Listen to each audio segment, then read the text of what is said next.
ඉතින් අපි අලුත් වැඩක් පටන් ගත්තා. ලංකාවේ ලස්සන ස්ථාන, සුන්දර ස්ථාන හැම තැනකම සංචාරය කරන්න තීරණය කරා. ඒ සංචාරය කරද්දී අපිට හම්බෙන අත්දැකීම් ඔයාලත් එක්කත් බෙදා ගන්න තීරණය කරා.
කලුතර කෝච්චි නවත්තන තැනට.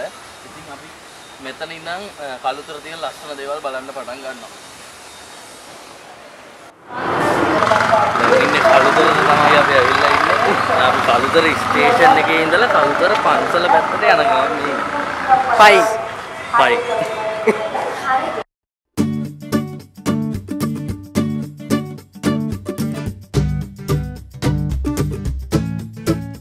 කලුතර බෝධිය හා එහි පුරාවෘත්තය ගැන අවධානය යොමු කරන විට එහි ඉතිහාසය ගැන කතා කළ යුතුම වේ.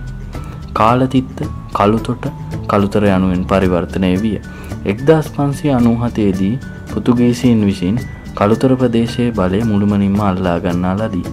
එවිට කළුතර ප්‍රදේශයේ බලය 100%ක්ම පෘතුගීසීන් සතු වුවද 1655 වන විට පෘතුගීසි බලය සම්පූර්ණයෙන්ම බිඳ දමමින් ලන්දේසීන් කළුතර බලය අත්පත් කරගත්තේය. මෙම කාලවකවානුව තුළ කළුතර ප්‍රදේශය තුළ පිහිටි බොහෝමයක් ඉපැරැණි ශ්‍රී ලාංකික නිර්මාණ විනාශ කර දැමීමට මෙම ජාතීන් දෙපිරිස සමත් විය.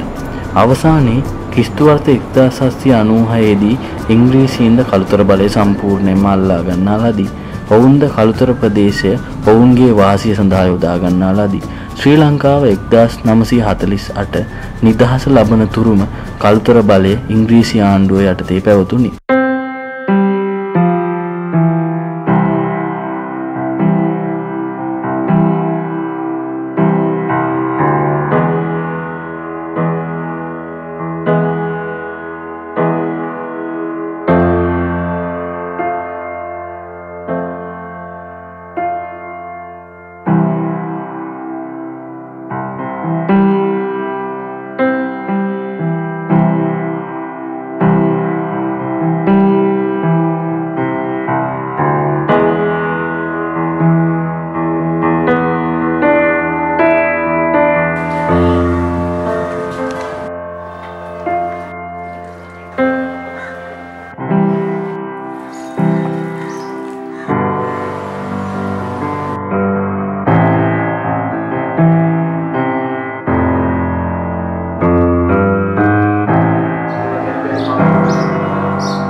මොකද බං? එපා වෙලා. මේ සපත් දෙක වරන් උස්සයි කියලා තමයි මට බය. අපි සපත් දෙක බාර දීලානේ ආයෙ බය වෙන්න එපා උස්සන්නේ නැහැ. ඒ සමහර තැන් වල ඒ වගේ මිනිස්සු ඉන්නවා තමයි. ඒ උනාට ඒ වගේ වැඩ නම් කරන්න හොඳ නැහැ මං කියන්නේ.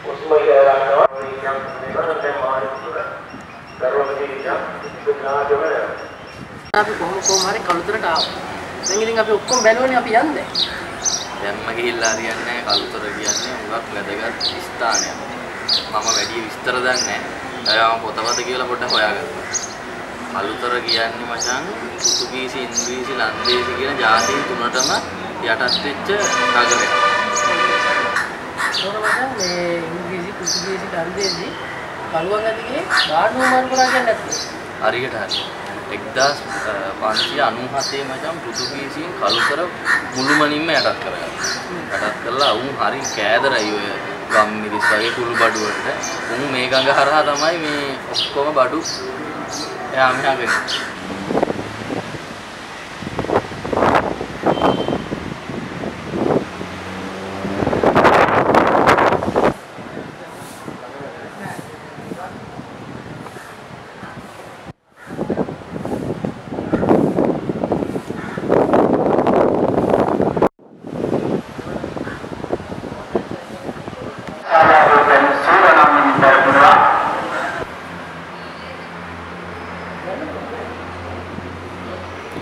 මෙම විස්මිත වටදාගේ නිර්මාණය කරන ලද්දේ අඩි 68ක් උස චෛත්‍යයක් මැදි කරමිනි.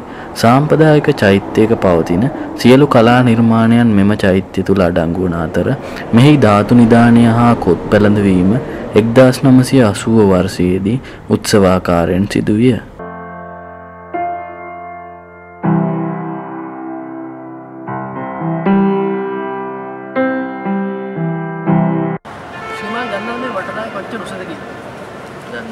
අඩි 185ක් උසයි. ඔබට දන්නවද මේකේ ඝනකම කොච්චරද? ගල් 6ක් ඝනකම මේ වටදාගේ. මේ වටදාගේ. තව මම අහලා තියෙනවා මේ වටදාගේ නිර්මාණය මේ ජාත්‍යන්තර තලයටම වගේ විශිෂ්ට නිර්මාණයක් කියලා. මොකද මේක නිර්මාණය කරද්දී කොන්ක්‍රීට් නැමීමේ තාක්ෂණය යොදාගෙන තියෙනවා. ඊට පස්සේ මේක ආචාර්ය සිරිල්ද සොයිසා මහත්තයාගේ ඉල්ලීමකට ANS කුලසිංහ කියන විශිෂ්ට ඉංජිනේරුවරයා තමයි මේක නිර්මාණය කරන්නේ. මම හොයාගත්ත විදිහට නම් ওই ටික තමයි කතාව.